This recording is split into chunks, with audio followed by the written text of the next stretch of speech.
Do you wish someone could give you exactly what you need to do to build a successful freelance business? Maybe you're trying to figure out how to break away from being an employee and going full time as a freelancer. Or maybe you're already freelancing full time and you have an income goal that you want to reach, but you just can't seem to get there. In this episode, I'm going to be breaking down the ultimate freelancer game plan, everything I've learned in more than 20 years of freelancing that's allowed me to build a multiple six figures per year freelance business.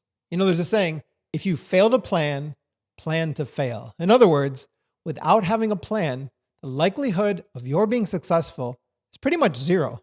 But I think there's an even better principle. And it's in the Bible in Proverbs, chapter 15, verse 22. It says, plans fail for lack of counsel, but with many advisors, they succeed. What this says is you actually need to do more than just come up with a plan. You need people who can give you advice on your plan. People who know how to get to where you're trying to go. People who've been there before. You know, recently I went with a bunch of friends to Universal in Orlando for a week.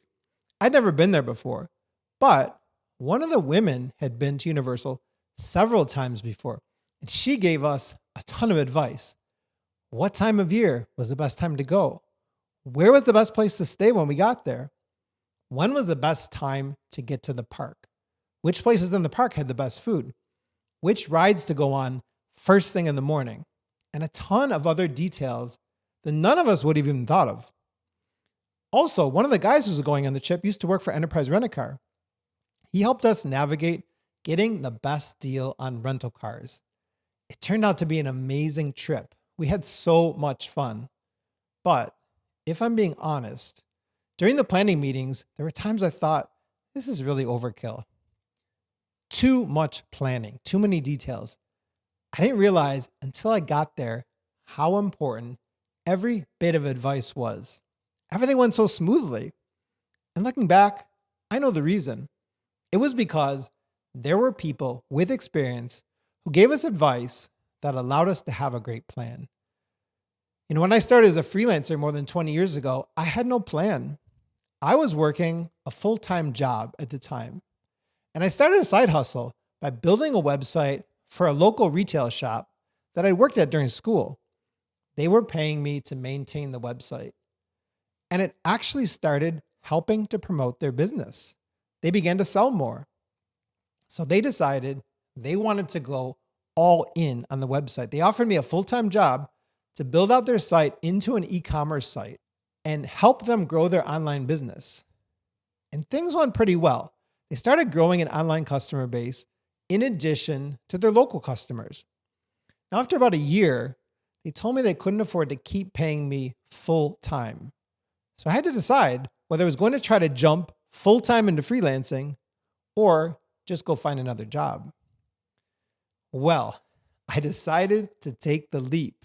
It was so exciting at first. I dove right in. I did everything I thought I was supposed to do to start my business. I came up with a company name. I filed my DBA.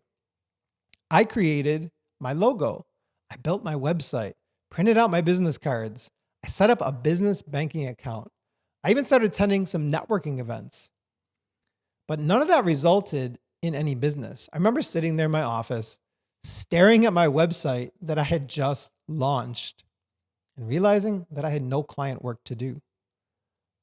The reason I had no work was because I had no plan. I had no idea how to get work. I didn't even have anyone to guide me. There was no one to show me the way. So in a way, it was no surprise that I was failing. Let me tell you how bad it got. That year, I made a federal income tax payment. Now, this was way back in the day when I used to actually fill out the paper forms, write a check, and send it in. So I'd actually written a physical check to the IRS. And a few days later, my bank called me. They said the check I wrote to the IRS was more than I had in my account. They said they were calling as a courtesy because they said the one thing you absolutely never want to do is bounce a check to the federal government. They said they'd cover me for a couple days until I could come up with the funds to transfer into my account. That was grace. I definitely did not deserve that. So I was able to get together the money, transfer it to the account, and everything worked out. Now, from that experience, I wish I could say it was a huge wake-up call for how I was handling my business and also my finances. But honestly, it took me another decade before I finally reached out for help with my business. Now, don't do what I did. Don't start freelancing without a solid plan. Don't start freelancing without someone to guide you. Or if you're already freelancing, don't let another day go by without getting help. Here's some basic questions for you to start thinking through. First, do you want to be a full-time freelancer? If so, what's your timeline? Is it immediate? Or within a year? Or within 3 years? Or is it a 5-year plan for you? Now, if it's immediately, you're going to need some runway financially. Can you live cheaply? Do you have friends you can live with that might let you couch surf for a while? Or do you have a spouse who can support both of you until you start generating income? If you're currently a full-time employee, how much income do you need to replace? Or will you start freelancing as a side hustle? And if so, do you actually have the bandwidth? How much time can you commit during the week? If you're currently full-time freelancing, but you want to earn more money, how much more do you want to earn? Do you need more clients? Or do you need higher paying clients? I'll give you a secret. The answer is always higher paying clients. Remember Proverbs, plans fail for lack of counsel. So don't try to do it alone. Find someone who can help. Someone who's already been there and can show you the way. Now that we've laid the groundwork, let's dive in. First thing you need to do, you need to level up your legal. If this sounds like the boring part to you, know this. There are things that could literally get you sued if you're not aware of them. So it's time to lock in and listen up. First is the non-compete or non-solicitation agreement, or even the non-disclosure agreement. Now, this is something you would have signed with a former employer, or maybe a current employer, or even a former client or current client. A non-compete or non-solicitation agreement says that you cannot work in the same or even a similar job for a set period of time within a set geographical area. This could legally prevent you from starting your freelance business. So, did you sign anything like that? If so, how long ago? Would you even know if you signed it? These are really common. The language can be buried in a document that doesn't sound anything like non-solicitation agreement, non-compete agreement. It's not the name of the document that's significant. It's the language in whatever document you sign. What you need to do is find copies of everything you signed with your current employer or recent past employer, or even your clients. Review those documents carefully. If you're not sure what it says, get an attorney to review it. The most important thing for you to know about the law is that ignorance is no excuse. You can legally be sued whether or not you knew about a law, and ignorance will not be a defense, meaning it will not protect you from the legal consequences. Now, there's also copyright and trademark law. Basically, what this says, you can't use other people's intellectual property and call it your own. Now, be very careful. You also, in most cases, cannot reuse for a current client work you did for a former employer. Sometimes you can't even use work you did for a previous client for a current client. This is the works made for hire doctrine. Now, I made a video that goes a lot deeper into all of this. I'll leave a link in the description below.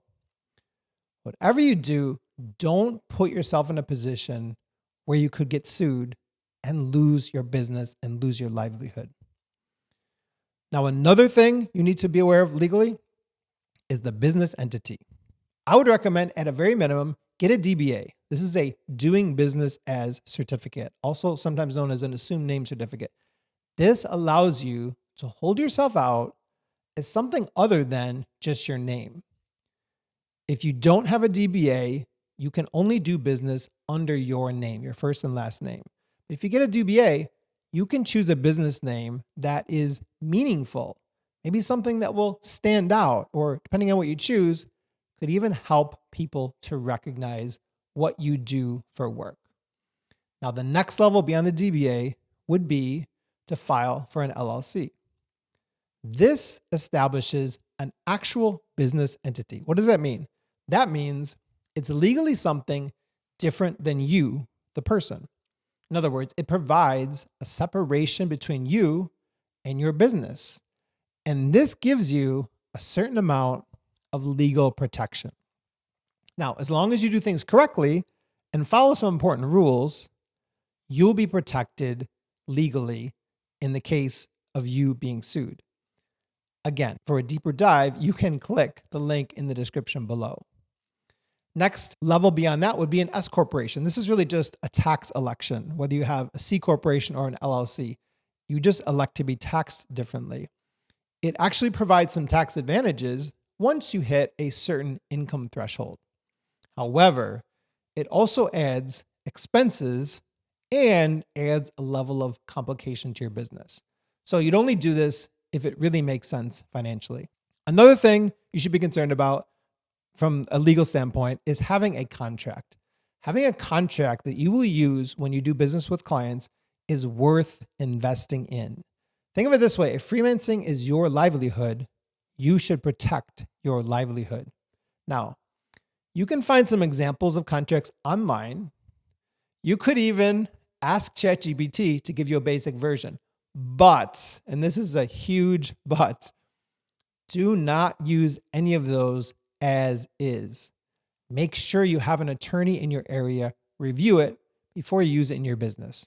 Now, why do I say in your area? Well, that's because there are state and local laws that affect businesses, and you need to make sure that your contract accounts for those laws. And if you're doing business with a company that's out of state or even out of the country, you'll need a lawyer to help you navigate those kinds of transactions. Now, after you've leveled up your legal, the next thing you need to do is validate your value. To have a successful business, what you offer as a freelancer must provide real value to clients. Now, there's a way to figure out the value that you can best provide. You need three things. The first thing is you need a practical passion. In other words, what are you drawn to? What kinds of things bring you fulfillment? You might have several different things you love, but which one has practical application that you can use to provide services to companies? For example, you might be a techie. If you love tech, you could be a software developer. You might be a data analyst. You could be a systems engineer. Maybe you love to be creative. This would lend to something like graphic design or UI work, or even marketing advertising campaigns. Maybe you just love people. The thing about people is almost any service you provide is going to be for actual people. So there are a lot of things you could find fulfillment in. Next is your profitable proficiency. In other words, what skills or experience do you have? More specifically, what are the skills or experience that you can apply to solve people's problems? These could be technical skills. Again, this could be like coding, knowledge of database tools, expertise in a particular kind of software, or maybe even you know the sales process really well. Or this could be industry experience. This is also sometimes known as domain knowledge. Maybe you have particular knowledge of the health insurance industry or the real estate industry or the automotive industry. And the third thing is your pricey problem. What problems do people have that they're paying to solve, actually paying money to solve. This must be a real pain point. And the bigger the pain point, the more people will be willing to spend to solve it. Now, in the middle, where all three of these overlap, this is your value. This is the real value that you have to offer your clients. It's a sweet spot between your practical passion, your profitable proficiency, and your pricey problem. This is the thing that clients will be willing to pay for, and you're going to find the most satisfaction in delivering. Now, once you've validated the value you provide, it's time to refine your focus. I was talking to a freelancer recently who's been building his business on Upwork. He helps companies implement business intelligence using a few different platforms. He's built a full-time income doing that, but he's stuck where he's at financially. He told me there's a lot of downward pricing pressure in his particular market. Also, there's a lot of pricing pressure because of where he lives in the world. Now, he believes the only way to increase his income is to partner with agencies in more prosperous countries. But the real problem is that his potential clients don't see him as any different from any other freelancers who are all competing for the same work. He's literally just one of many. And when you're one of many, there will always be downward pricing pressure. Why? Because someone will always undercut you. There will always be someone who's willing to work for a lower price. If I asked you the question, what do you do? What would you say? You might say, I'm a developer. You might say, I'm a data analyst. You might say, I'm a graphic designer. And if you stop there, that makes you indistinguishable from all the other developers, all the other data analysts, all the other graphic designers. What would make someone choose you over the other millions of developers in the world? If you're trying to get work and there are a lot of developers competing for the same work, what's going to set you apart? The only way to escape from being one of many is to be precisely positioned. Ideally, rather than one of many, you want to be one of one. Let me show you something. I call this the business bullseye framework. Think of it like this. Let's say you're trying to hit a target with a bow and arrow. To do that, you need three things. First, you need the right aim. Now, you could aim anywhere on this target from right to left.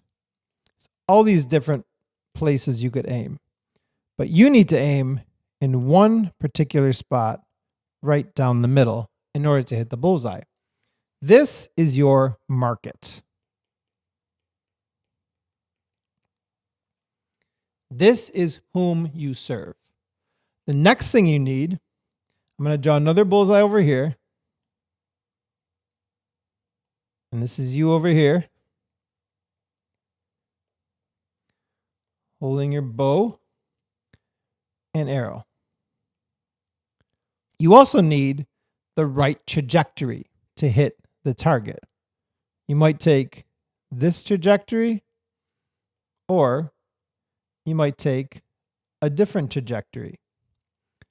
Again, this is the benefit that you provide. In other words, what solution do you offer your market? And third is, in order to hit the bullseye, you need the right distance.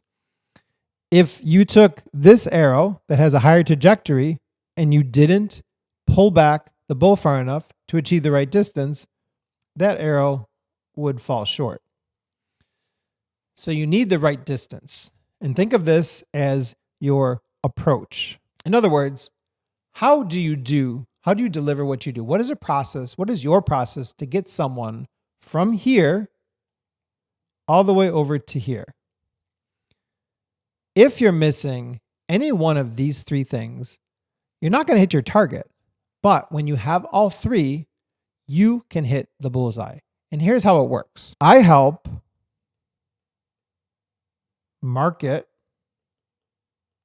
with benefit by approach. Here are a few examples for you. I help credit unions with decreasing labor costs by increasing members' use of remote deposits. There, credit unions are the market, decreasing labor costs is the benefit, and your approach is by increasing members' use of remote deposits. Another example, I help shippers with reducing shipment delays by using business intelligence to identify the quickest routes. Here, your market are shippers. Your benefit is reducing shipment delays. And your approach is using business intelligence to identify the quickest routes. One more example.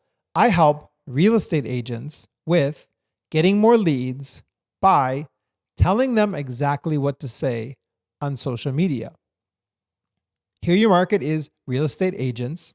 The benefit is getting more leads. And your approach is telling them exactly what to say on social media. When you identify the market you serve, plus the benefit you provide, plus the approach that you use, you will stand out from your competition. And if you don't do this, you're going to look just like all the other freelancers competing for the same work you are. If you're just one of many, you cannot charge more. You'll be relegated to a life of bottom feeding, like trying to get jobs on Upwork and competing against hundreds or thousands of other freelancers who look just like you. Don't let that be you. Take the time to work through this exercise. It doesn't have to take long, but write it down so that you're clear on exactly what you provide to your clients. And once you refine your focus, it's time to outline your offer. Let me tell you a story. Years ago, I had a colleague reach out to me. He owned a business that provided database services for companies. He knew that I had done Power BI work for clients. He was interested in potentially partnering with me to offer services to his clients. So he asked me what was my area of expertise with Power BI. I told him that I could do anything related to Power BI. Let me tell you, he didn't buy that for 1 second. He had been in the industry for some time. He knew that couldn't possibly be true. Needless to say, we never ended up doing any business together. Whatever you do, don't say, I can do anything. Believe it or not, that does not make you attractive in the eyes of your potential client. You need to have a very specific offer or specific offers. Another way someone might ask the question is, how can they work with you? Of all things, don't respond by saying, oh, I'm flexible. That just sounds unprofessional. Instead, put together a document. You can call it How You Can Work With Me. Or if you have a company name, you can call it How You Can Work With whatever your company name is. List out the different ways clients can work with you. Each one should be a different offer. If you don't have any offers, just come up with some. You can always revise it as you go. Maybe you start your engagement with a potential client by offering a free initial consultation, say half an hour, but then you can have a few paid offers. For example, you can have paid discovery. This is where you would do a deep dive into the things that came out during your initial consultation. You can also offer a paid blueprint. This would be discovery plus a detailed implementation plan. This would be something that your potential client, if they chose to, could take to a different vendor, and it would give them the exact plan of everything that they need to do. Now, if you're worried that your potential client would just take that and run, I assure you, if you do it the right way, this won't happen. We'll talk about this a little bit more later on. Obviously, as part of that How You Can Work With Me list, you would have a project. Now, this would be discovery plus implementation. Another option you could offer would be a monthly retainer. However, this is best for advisory work only. And very importantly, you'd want to identify a specific deliverable. For example, a monthly report that you would give to your client. Now, make sure that each of these offers on your sheet has an approximate price. Actual cost will depend on the project, so it's best to provide a range. Now, why provide pricing? The reason is that part of this is to qualify your leads before you start investing time in them. For example, if you're targeting 6-figure projects, you don't want to start engaging a potential client who has only a $500 budget. You're wasting your time and their time. Now, once you've decided what you will offer, it's time to build your brand. Some people might think of brand building as marketing, but it's not exactly the same. In its simplest form, marketing is letting people know what you have to offer and telling them why they should buy what you have to offer. Building your brand is almost exclusively about the second part, giving people the why they should buy from you. Think of your brand this way. It's what people think about when they think about you. It's an association. It's way more, though, than just connecting your name and face with what you offer. Branding is what you do that will get people to know you, like you, and trust you. One decision you'll need to make when you're building your brand is how you'll communicate your brand. There are 4 different ways. You can choose to use video. You can choose to use audio. You can choose to use written. And you can also choose to do it in person. If you're going to do video or audio or written, you'll need to choose your platform. You can use LinkedIn. You can use YouTube. There's Instagram, Facebook, X, TikTok. These are all free marketing platforms. And they have algorithms that will work for you on your behalf to find your audience. You can also use podcasts, email, and even direct messages. These are special because they actually don't have an algorithm. If you upload a podcast, it goes right to the top of your listener's feed. If you send an email, it goes right to the top of their inbox. If you send someone a DM, it goes right to the top of their messages. You can also do meetups, conferences, volunteer events, and leagues. This is the in-person option. Now, these require the most work, and it's really not a targeted audience, but you can also build rapport very quickly in those environments. People with whom you connect, especially on the platforms, won't just come and start throwing money at you. The truth is that most people won't respond to you unless you give to them first. That's just human nature. And the best example of this is Jesus. Jesus provided for people's needs first.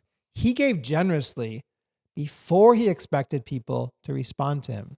Just think about it. He fed people. He healed people. He comforted people. He saw what they were struggling with physically, and he met those needs first. What needs are you aware of that your potential clients have? What needs are you currently providing for? In other words, how are you actually helping people by what you post?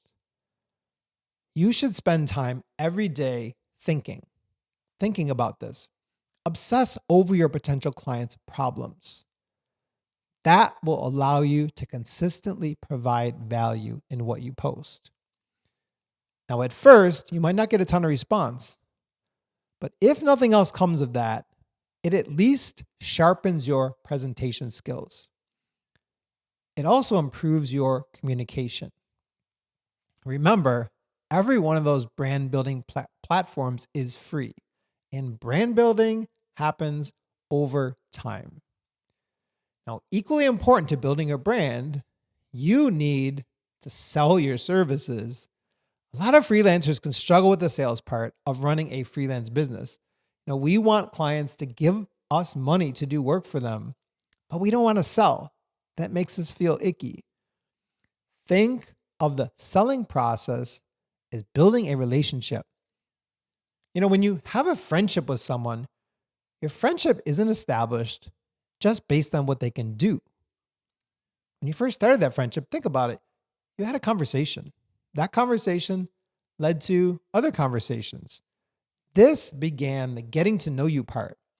Eventually, you had some shared experiences. And over time, a friendship formed. Think of the sales process the same way. It's building a relationship with your potential client. There's the discovery phase. The discovery phase is where you're asking questions. You're getting to know your client. Make sure you ask questions. Don't give advice during this phase. The two best responses to have during the discovery phase are, first, tell me more about that. When your client shares a little bit about their business, say, tell me more about that. When they're finished sharing, ask them, is there anything else?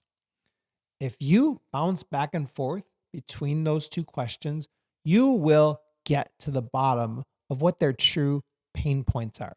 And that's your number one goal. Your number one goal is to find the financial pain. Don't just be a vendor. Become someone your client can trust. The way you do this is you need to help the client find the ROI for the project.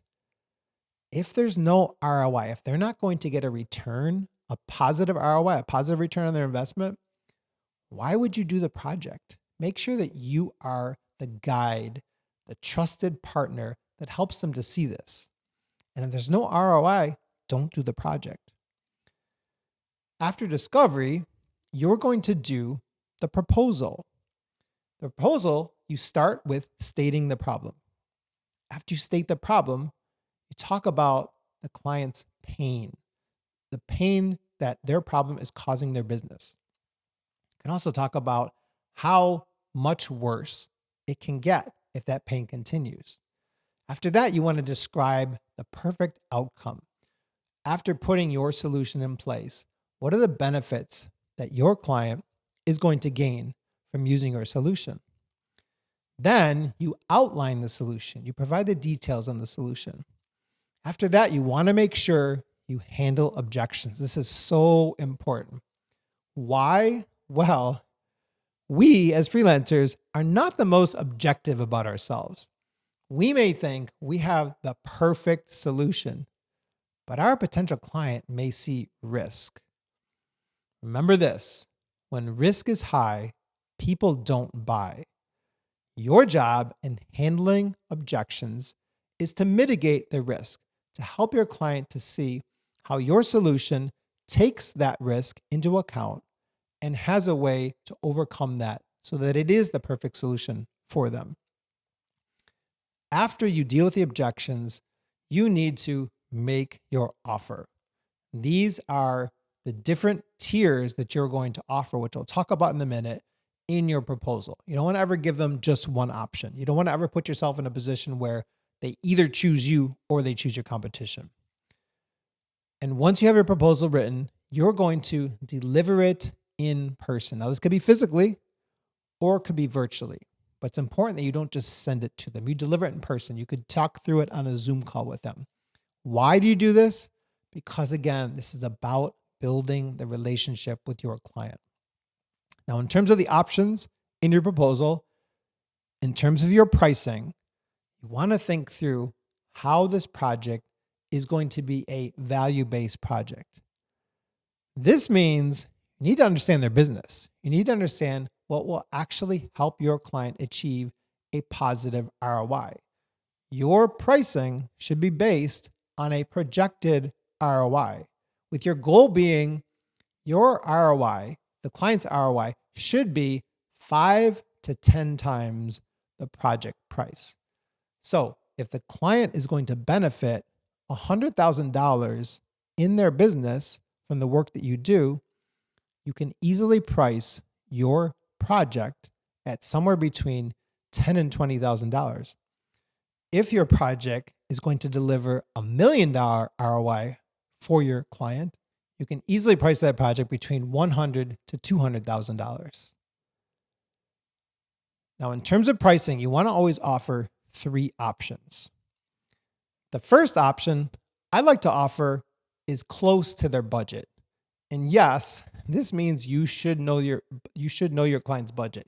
Something you ask about during the discovery phase as you're starting to build that client relationship, as you're starting to find out about their business. Because again, you want to make sure you know their numbers so that you can actually deliver something that they can afford, but also deliver something that's going to achieve a positive ROI for them. Make sure you don't ignore their budget. So by offering an option that's close to their budget, you have to realize that sometimes those budgets are lowballs, but sometimes they're not. Sometimes clients are honest about their budget. So make sure you don't disqualify yourself by not providing an option that they can actually afford. I like to do the second option as a little bit above their budget. And the second option is going to add something to the project that maybe they didn't ask for, but it's something that you know will genuinely help them achieve a positive ROI and an even higher ROI. And number 3, it's okay to have an option that's way above their budget. I've actually won projects where the client chose the third option that was technically way above their budget, but they saw the return on investment and they wanted that option. The third option should be everything that you know will help them get to where they want to go as fast as possible and also achieve the maximum ROI. Now, if you need help developing a custom game plan for your freelance business, click the link in the description below. You can fill out the form. Let me know what you're struggling with in your freelance business. I'd love to hear what challenges you're facing. And if it makes sense, we can jump on a call, see if there might be an opportunity to work together. Thank you so much for watching or listening, and I'll see you in the next video.